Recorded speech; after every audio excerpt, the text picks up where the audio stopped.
আসসালামু আলাইকুম। আপনাদের সাথে আজকে আমার মনের ছোট্ট একটা কষ্টের কথা শেয়ার করব। আশা করি এটাও আপনারা ফেস করেন।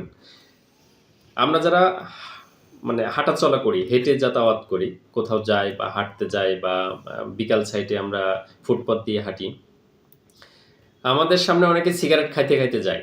এখন যে সিগারেট খাইতে, খাইতে যাচ্ছে, তার পিছে আমরা যারা যাচ্ছি, যে খাচ্ছে তার চেয়ে ক্ষতিগ্রস্ত যে পিছে আছে তার বেশি হচ্ছে। কেন হচ্ছে আমি সেটা আপনাদের বুঝাই। সে যখন ধোঁয়াটা ছাড়তেছে তার পিছন সাইডে যে আছে পুরা ধোঁয়াটা তার মুখের উপরে লাগতেছে। এখন বিষয়টা হচ্ছে যে আপনি সিগারেট খেয়ে ক্ষতিগ্রস্ত হচ্ছেন হন। এটা নিয়ে কোনো আপত্তি নাই। আপনি যদি না বোঝেন যে এটা ক্ষতিকর তাহলে আপনি হন। কিন্তু আপনার কারণে ব্যাক সাইডে যে থাকতেছে তার তো ক্ষতি করার কোনো প্রয়োজন হয় না আপনার।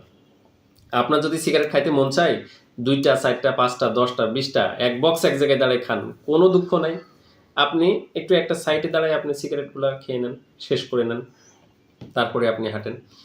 আর আপনার কারণে যে আরেকজন ক্ষতিগ্রস্ত হচ্ছে যে খাচ্ছে না, টোটালি সিগারেট পছন্দ করে না, এমনও মানুষ আছে যে টোটালি কোনো সিগারেটই পছন্দ করে না।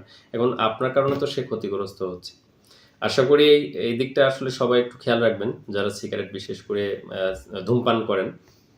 যারা ধূমপান করেন তাদের জন্য মানে জাস্ট ছোট একটা মেসেজ যে আপনারা ধূমপান ছেড়ে দেন, এটাই আমরা চাই। কারণ ধূমপান করার শরীরের জন্য খুবই ক্ষতিকর, স্বাস্থ্যের জন্য খুবই ক্ষতিকর। অবশ্যই এটা প্রতিটা বক্সের গায়ে লেখা থাকে, হ্যাঁ? তারা অবশ্যই আমাদের চেয়ে ভালো জানেন যারা ধূমপানটা করেন। আশা করি আপনারাও ধূমপান ছেড়ে দিবেন এবং আপনাদের কারণে আরেকজন যেন ক্ষতিগ্রস্ত না হয় সেদিকেও খেয়াল রাখবেন। আজ এই পর্যন্ত। ধন্যবাদ। দেখা হবে আগামী দিন ছোট্ট কোনো একটা মনের কষ্টের কথা নিয়ে। আসসালামু আলাইকুম ওয়া রাহমাতুল্লাহি ওয়া বারাকাতুহু।